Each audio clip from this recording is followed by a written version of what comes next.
Hi hello friends, എല്ലാ കൂട്ടുകാർക്കും നമ്മുടെ പുതുപുത്തൻ സീരിയലിൻ്റെ നമ്മുടെ ഇനി വരാൻ പോകുന്ന അടിപൊളി എപ്പിസോഡിൻ്റെ റിവ്യൂ ആയിട്ട് പറയാൻ പോണത്.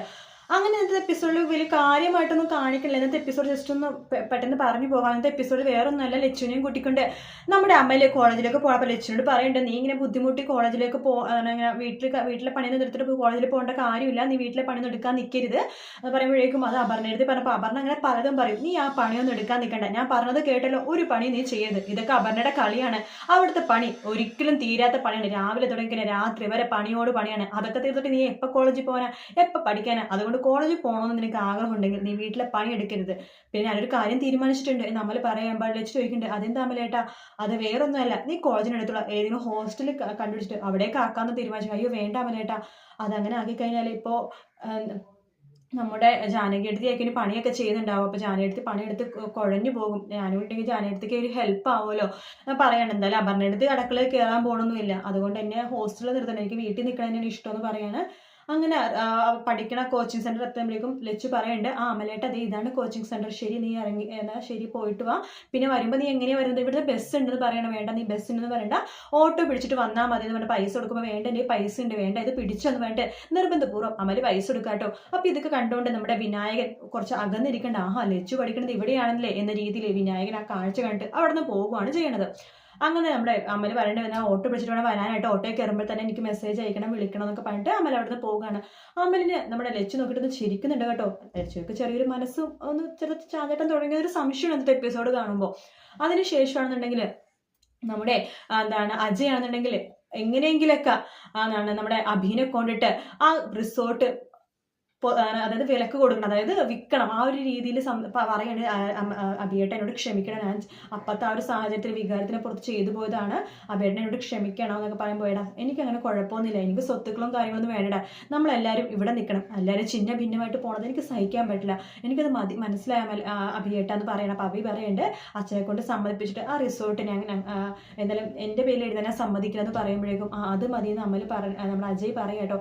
അജയ് അവിടെ നിന്ന് പോയി കഴിയുമ്പോഴേക്കും ജാനകി പറയുന്നുണ്ട്, അഭിയേട്ടന് മനസ്സിലായില്ല അജയുടെ ഉദ്ദേശം, എങ്ങനെയെങ്കിലൊക്കെ ആ റിസോർട്ട് വിൽക്കണം, അത് തന്നെ അവൻ്റെ ഉദ്ദേശം, അതിനുവേണ്ടി ഇപ്പം സ്നേഹം കാണിച്ച് വന്നിരിക്കുക എന്ന് പറയുമ്പോൾ അഭി പറയണ്ട, അതെനിക്ക് മനസ്സിലായി ജാനകി, അവൻ സ്നേഹം കാണിച്ച് വന്നതാണ്, പക്ഷേ എനിക്ക് എൻ്റെ അനിയനല്ലേ, എനിക്ക് അവനെ വെറുക്കാൻ പറ്റില്ല, അവൻ എന്ത് ചെയ്താലും എനിക്ക് ഒരിക്കലും അവനെ വെറുക്കാൻ പറ്റില്ല, അതുകൊണ്ടാണ് ഞാൻ എല്ലാത്തിനും തലകുണിക്ക് സമ്മതിച്ചത്, അല്ലാണ്ട് അവൻ എന്നെ സ്നേഹം കാണിച്ചപ്പോൾ തന്നെ എനിക്ക് മനസ്സിലായി ആ റിസോർട്ട് എങ്ങനെയെങ്കിലൊക്കെ പേര് വിൽക്കാനായിട്ടുള്ള പുറപ്പാടാണ് അവൻ വന്നതെന്നുള്ളത്, എവിടെ വരെ പോകുന്നു നമുക്ക് നോക്കാം എന്ന് അഭിയും പറയുന്നുണ്ട്.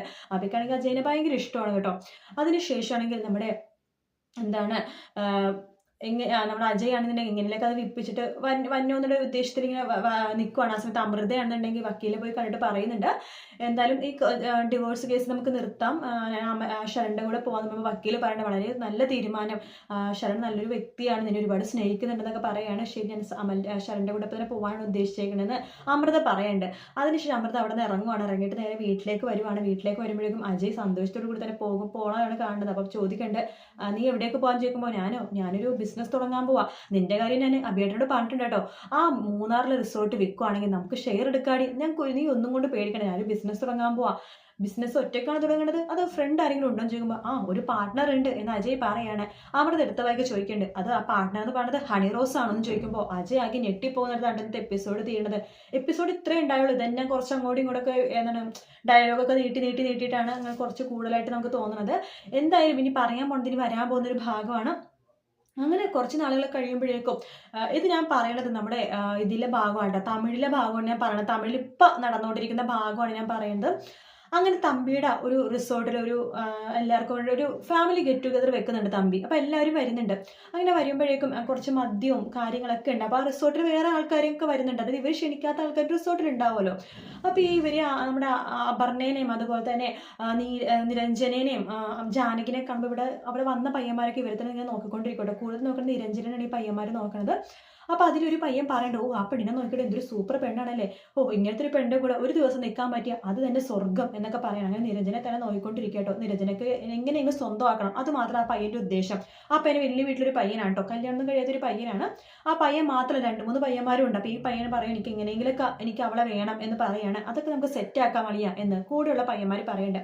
അങ്ങനെ നിരഞ്ജനക്ക് കൊടുക്കുന്ന ജ്യൂസിൽ കുറച്ച് മയക്കുമരുന്ന്, അതായത് മയങ്ങണ സാധനം അവിടുത്തെ സെർവ് ചെയ്യുന്ന ആളെ കൊണ്ടിട്ട് സർവ് ചെയ്യുന്ന ആളെ കൊണ്ടിട്ട് അബി അല്ല നമ്മുടെ ഈ പയ്യൻ ഇടിപ്പിക്കുകയാണ് കേട്ടോ. അതിനുശേഷം നിരഞ്ജന ആ ജ്യൂസ് കുടിക്കുന്നതും അല്ലാത്തൊരു തലയൊക്കെ ഇങ്ങനെ മഞ്ഞിച്ച പോലെ ആവാണ്. അപ്പോൾ ആ റിസോർട്ടിൽ തന്നെ എല്ലാവരും കിടന്നുറങ്ങണത് ആ ദിവസം. എന്തോ ഫാമിലി ഫംഗ്ഷൻ എന്തോ ആണ് കേട്ടോ. അങ്ങനെ നമ്മുടെ നിരഞ്ജനയും അതുപോലെ തന്നെ അപർണയും ജാനകി എല്ലാവരും പോകുന്നുണ്ട്. അപ്പോൾ നിരഞ്ജന പറയും എനിക്ക് ഒട്ടും വയ്യ, ഞാൻ കുറച്ച് റെസ്റ്റ് ഒക്കെ എടുത്തിട്ടേ വരുന്നുള്ളൂ എന്ന് പറയും. അങ്ങനെ നിരഞ്ജന പതുക്കെ റൂമിലേക്ക് പോകാൻ പോകുമ്പോഴേക്കും ഈ പയ്യന്മാർ വേഗം നിരഞ്ജനെ പൊക്കിക്കൊണ്ട് അവരുടെ റൂമിലേക്ക് പോവാണ്. പോയതിന് ശേഷം ആ പയ്യൻ നിരഞ്ജന അതായത് യൂസ് ചെയ്യുന്നുണ്ട്, അതായത് നിരഞ്ജനെ കീഴ്പ്പെടുത്തുന്നുണ്ട്. നിരഞ്ജന മയക്കത്തിലായതുകൊണ്ട് ഒന്നും അറിയുന്നില്ല. അതിനുശേഷം ഒന്നും അറിയാത്ത പോലെ പയ്യന്മാർ പൊക്കിയിട്ട് നിരഞ്ജനയുടെ റൂമിലേക്ക് കൊണ്ടുപോയിടുവാണ്. അത് നിരഞ്ജന രാവിലെ എഴുന്നേൽക്കുമ്പോഴേക്കും ഞെട്ടിപ്പോവാട്ടോ. കാരണം നിരഞ്ജനക്ക് മനസ്സിലായത് എനിക്ക് എന്തോ സംഭവിച്ചത്. നിരഞ്ജന കണ്ണാടി നോക്കുമ്പോഴേക്കും താൻ ആ ഒരു രീതിയിലാണ് കിടക്കുന്നുണ്ടായിരുന്നത്. നിരഞ്ജന ആകെ ഞെട്ടിപ്പോവാണ്, ഷോക്ക് ആവാണ്. പക്ഷെ ഇതൊന്നും ആർക്ക് പറയാനും പറ്റില്ലല്ലോ. ഇങ്ങനെ എന്താ സംഭവിച്ചതെന്ന് നിരഞ്ജനക്ക് പോലും അറിയില്ല. ആ ജ്യൂസ് കുടിച്ചത് മാത്രമേ നിരഞ്ജനക്ക് ഓർമ്മയുള്ളൂ. അത് കഴിഞ്ഞിട്ട് എന്താ സംഭവിച്ചതെന്ന് അറിയില്ല. അപ്പോൾ ഇതൊക്കെ വെച്ചിട്ട് ആകെ വിഷമിച്ചിരിക്കേണ്ടത് എങ്ങനെ ഞാൻ അജയിനോട് പറയും, വീട്ടുകാർക്ക് പറയുമെന്നൊക്കെ ഇങ്ങനെ ആലോചിച്ചിരിക്കുകയാണ്. ശേഷമാണെങ്കിൽ നിരഞ്ജന എങ്ങനെയെങ്കിലൊക്കെ ഈ കാര്യം നമ്മുടെ അജയുടെ അടുത്ത് പറയണം. അപ്പം അജയൻ നിരഞ്ജനെ ചേർത്ത് പിടിക്കോടെ, കുഴപ്പമില്ല, നീ അറിയാതെ സംഭവിച്ചത്, നീ വിഷമിക്കൊന്നും വേണ്ട, ഇതിൻ്റെ പേര് നീ ഒന്നും ചെയ്യരുത് കേട്ടോ, നീ ഒരു തെറ്റായിട്ടൊരു തീരുമാനം എടുക്കരുത്, ഞാൻ നിന്റെ കൂടെ ഉണ്ടെന്നൊക്കെ പറയാം. അപ്പോൾ ഈ കാര്യങ്ങളൊക്കെ പറഞ്ഞ് ഭയങ്കര പ്രശ്നങ്ങളൊക്കെ ആവും. പത്രക്കാരും ടി വിക്കാരൊക്കെ അറിയും. അങ്ങനെ എല്ലാവരും കൂടി പത്രക്കാരും ടി വിക്കാരും ഇവിടെ വീട്ടിൽ നിരങ്ങുകയൊക്കെ ചെയ്യും കേട്ടോ. ഇവിടെ ഒരു പെണ്ണിന് ഇങ്ങനത്തെ പ്രശ്നം പറ്റിയല്ലോ എന്ന് പറഞ്ഞിട്ട് നാണം കെടുത്ത് നിരഞ്ജനക്ക് എങ്ങനെയൊക്കെ ചത്തുപോയാൽ മതിയെന്നേ ഉള്ളൂ. അവിടെ നിന്ന് നിരഞ്ജനെ രക്ഷിക്കുന്നത് ജാനകി കേട്ടോ. ആ പയ്യന്മാരെങ്കിലും കണ്ടുപിടിച്ചിട്ട് നിയമത്തിന് മുമ്പിൽ കൊണ്ടുവരാൻ വേണ്ടി ജാനകി നോക്കും. അതിലും ജാനകി വിജയിക്കുകയും ചെയ്യും. എന്തായാലും പാവം നിരഞ്ജനക്കാണ് ഈ അജയ് ചെയ്യുന്ന ഈ ക്രൂരതകളിലേക്ക് ഫലം ശരിക്കും അനുഭവിക്കുന്നത് ഈ തമിഴിൽ കാണിക്കുന്നത് നിരഞ്ജനയാണ് കേട്ടോ. നിരഞ്ജന ശരിക്കും ഡെസ്പായി പോകുന്നുണ്ട്. നിരഞ്ജന ഇപ്പൊ എല്ലാവരും പറഞ്ഞുകൊണ്ടിരിക്കുന്നത് ഇനിയിപ്പോൾ അടുത്ത പ്രൊമോ നിരഞ്ജന ചിലപ്പോൾ പ്രഗ്നന്റ് ആകുമെന്ന രീതിയിലാണ്. അതായത് ആ പയ്യനുണ്ടല്ലോ, ആ പയ്യന്റെ കുഞ്ഞിനെങ്ങാനും നിരഞ്ജന പ്രഗ്നന്റ് ആകുമെന്ന രീതിയിലാണ് ഇപ്പോൾ പറഞ്ഞുകൊണ്ടിരിക്കുന്നത്. ചിലപ്പോൾ അങ്ങനെ ആവുകയാണെങ്കിൽ തീർച്ചയായിട്ടും അജയ് ഉപേക്ഷിക്കും എന്നുള്ള കാര്യത്തിൽ ഷുവറാണ്. ഇത്ര നേരം നാളും അജയ് ചേർത്ത് പിടിക്കുന്നുണ്ട്, അയ്യോ നിനക്കൊന്നും സംഭവിച്ചില്ല, നീ ഒന്നുമില്ല, നിനക്ക് എന്ത് സംഭവിച്ചാൽ ഞാൻ കൂടെയുണ്ട്, ഇതേപോലെ സമാധാനിപ്പിക്കുന്നുണ്ട്. പക്ഷെ വേറൊരാളുടെ കുഞ്ഞാണ് തൻ്റെ ഭാര്യയുടെ വയറ്റിൽ വളരണമെന്ന് പറഞ്ഞു കഴിഞ്ഞാൽ അജയ്ക്ക് ക്ഷമിക്കാൻ പറ്റില്ലായിരിക്കും. എന്തായാലും ഇങ്ങനത്തെ ഭാഗങ്ങളാണ് ഇപ്പോൾ തമിഴിൽ നടന്നുകൊണ്ടിരിക്കുന്നത്. അതിൻ്റെ ഒരു റിവഞ്ച് എടുക്കുന്ന പോലെ തന്നെ ജാനകി ഇറങ്ങി പുറപ്പെടുന്നുണ്ട്. അപ്പോൾ തമിഴിലെ ഭാഗങ്ങളാണ് നിങ്ങൾക്ക് കേൾക്കാൻ താല്പര്യം, അതോ ഇതിൻ്റെ ഒറിജിനലായിട്ടുള്ള തെലുങ്കും അതുപോലെ തന്നെ കന്നഡയും ലാംഗ്വേജാണ് കേൾക്കാൻ താല്പര്യമുള്ളൂ എന്നുള്ളത് താഴത്തൊന്ന് കമൻറ്റ് ചെയ്യാൻ മറക്കരുത് കേട്ടോ. ഞാൻ എല്ലാ ലാംഗ്വേജും കുറച്ച് കാണുന്നത്, തമിഴ് പെട്ടെന്ന് മനസ്സിലാവുന്നത് തമിഴാണ് കൂടുതൽ കാണുന്നത്. ബാക്കിയും റിവ്യൂ ഇടാൻ വേണ്ടി ബാക്കി ലാംഗ്വേജും കാണുന്നുണ്ട്. നിങ്ങൾക്ക് ഏതാ ഇഷ്ടം എന്നുള്ള താഴെ കമൻറ്റ് ചെയ്യാൻ മറക്കരുത്. അങ്ങനെയാണെങ്കിൽ ആ ലാംഗ്വേജിലെ സീൻസ് കുറച്ച് കൂടുതൽ ഇടാൻ നോക്കാം. മാത്രമല്ല ഏത് ഭാഗമാണ് നിങ്ങൾക്ക് കാണേണ്ടതെന്നുള്ളത് കമൻറ്റ് ചെയ്യാം. വീഡിയോ ഇഷ്ടപ്പെട്ടെങ്കിൽ ലൈക്ക് ചെയ്യുക, സബ്സ്ക്രൈബ് ചെയ്യുക. മറ്റൊരു വീഡിയോ വീണ്ടും വരാം. Take care, bye bye.